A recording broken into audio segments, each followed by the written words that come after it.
بالکل صحیح. اگر ہم نے مسلمانوں کو کمزور کرنا ہے تو سب سے پہلے ہمیں ان کی لڑکیوں پہ ٹارگٹ کرنا ہوگا.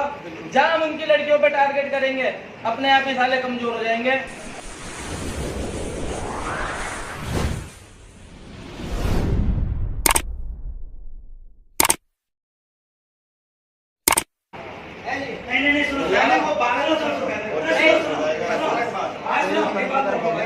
تھوڑی سی مریادا کا تھوڑا سا رکھو.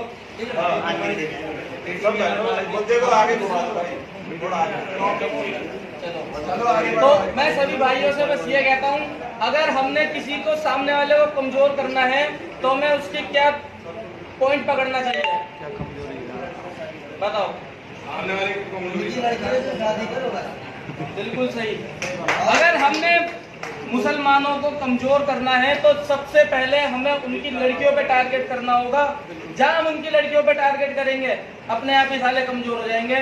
بھائیوں میں آپ کو یقین دلاؤں گا جو میرے سالے ہیں 5 جم ہیں کم سے کم 10 لاکھ روپے مہینے کماتے ہیں. مہندر بھائی جانتے ہیں ٹھیک ہے. ایک جم میرے گھر کے سامنے ہی ہے جو کہ اچھی خاصی چلتی ہے لیکن پھر بھی وہ کیوں کمزور ہے کیونکہ ان کی نبض ہی میرے ہاتھ میں جڑ میں جاؤ کہنے کا مطلب ہی ہے بھائی کا کچھ مت کرو. ہماری مسلمانوں سے لڑائی ہے نہیں, ہمیں تو ان کی لڑکیوں سے پیار ہے. ختم. کس چیز کی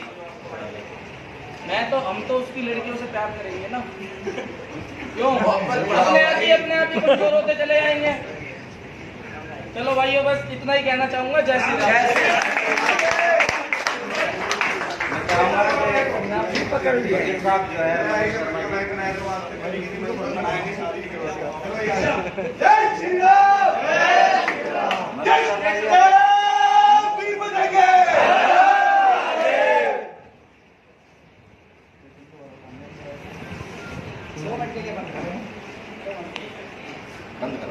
جمعیت علماء ہند کی طرف سے یہ اعلان ہر مسجد کے امام اور مؤذن کے لیے دیا گیا ہے کہ وہ مسجد کے مصلیان کو سنا دیں. اس سلسلے میں ہے کہ ارتداد کی بڑھتی ہوئی لہر کو روکنے کے لیے مندرجہ ذیل احتیاطی تدابیر پر عمل ضروری ہے. سب سے پہلی تدبیر جو یہاں پر بیان کی گئی ہے, اسلامی نظام کے مطابق مسلمان بچیوں کو پردے کا پابند بنایا جائے. ان میں حیا, عفت و عصمت کی حفاظت کا جذبہ اور عقیدہ توحید اور رسالت کی عظمت پیدا کی جائے. اس کے لیے روزانہ ہمارے گھروں میں آدھے گھنٹے ہی صحیح کسی مستند اور ذہن اور دل کو متاثر کر دینے والی کتاب کی تعلیم کی جائے, یا ازواج مطہرات اور صحابیات و صالحات کے ایمان افروز واقعات اور روح پرور زندگی سنائی جائے. نمبر 2, دوسری تدبیر یہ ہے کہ مخلوط نظام تعلیم, یعنی جس کو کہا جائے گا کہ کمبائنڈ لڑکیاں اور لڑکے جہاں پر پڑھتے ہیں, مخلوط نظام تعلیم سے اپنی بچیوں کو بچایا جائے. غیر مخلوط تعلیمی نظام ہو وہاں پڑھایا جائے, اگرچہ تعلیمی معیار کم ہو, اور ایمان اور عفت کی حفاظت تعلیم سے زیادہ ضروری ہے.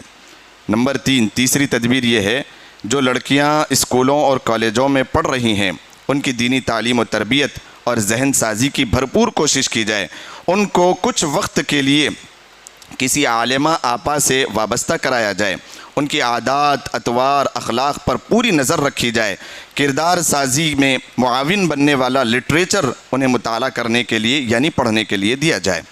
چوتھی تدبیر, ٹیوشن کلاسز کے نام پر اجنبی لڑکوں سے اختلاط کا موقع نہ دیا جائے.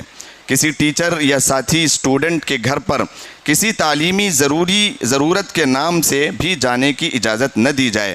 کالج لانے لے جانے کا خود انتظام کیا جائے. نمبر 5, اسمارٹ فون اور سواری کے بائک خرید کر نہ دی جائے. یہ دونوں چیزیں بے حیائی کے دروازے کھولتی ہیں. نمبر 6, موبائل ریچارج یا زیروکس کے لیے غیر مسلموں کے دکان پر جانے کی اجازت نہ دی جائے.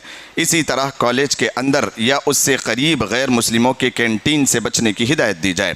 نمبر 7, غیر مسلم لڑکوں کی دوستی سے بھی روکا جائے کہ آئندہ غیر مسلم لڑکیوں کی دوستی سے بھی روکا جائے کہ آئندہ یہ دوستی بھی کسی فتنے کا دروازہ بن سکتی ہے۔ ہاں، اس بات کی اجازت ہے کہ اگر غیر مسلم لڑکیوں سے ہماری لڑکیاں دوستی کر بھی رہی ہیں تو اتنا ان کے اندر تربیت اور دین ہو کہ وہ خود دین کی تبلیغ ان کے سامنے کر کے ان کو اسلام میں داخل کرا لے سکیں۔ نمبر 8، بچیوں کے مسائل اور ان کو پیش آنے والی پریشانیوں پر توجہ دی جائے۔ یاد رکھیں، گھر میں توجہ کی کمی باہر کا راستہ دکھاتی ہے۔ نمبر 9، اگر بچیاں کسی تعلیمی ضرورت سے انٹرنیٹ استعمال کر رہی ہیں تو ان کی پوری نگرانی کی جائے۔ فیس بک، انسٹاگرام کے استعمال کی اجازت نہ دی جائے، اس لیے کہ بھٹکنے اور گمراہی کے دروازے انٹرنیٹ کے ذریعے کھلتے ہیں۔ نمبر 10، مسلم لڑکیوں کا نکاح غیر مسلم لڑکوں سے حرام ہے، ساتھ رہنا زنا ہے اور بدکاری کا گناہ ہے۔ فلمی اداکاروں کو دیکھ کر دھوکہ نہ کھائے، نکاح کرنے کی صورت میں اس کے برے انجام سے آگاہ کیا جائے۔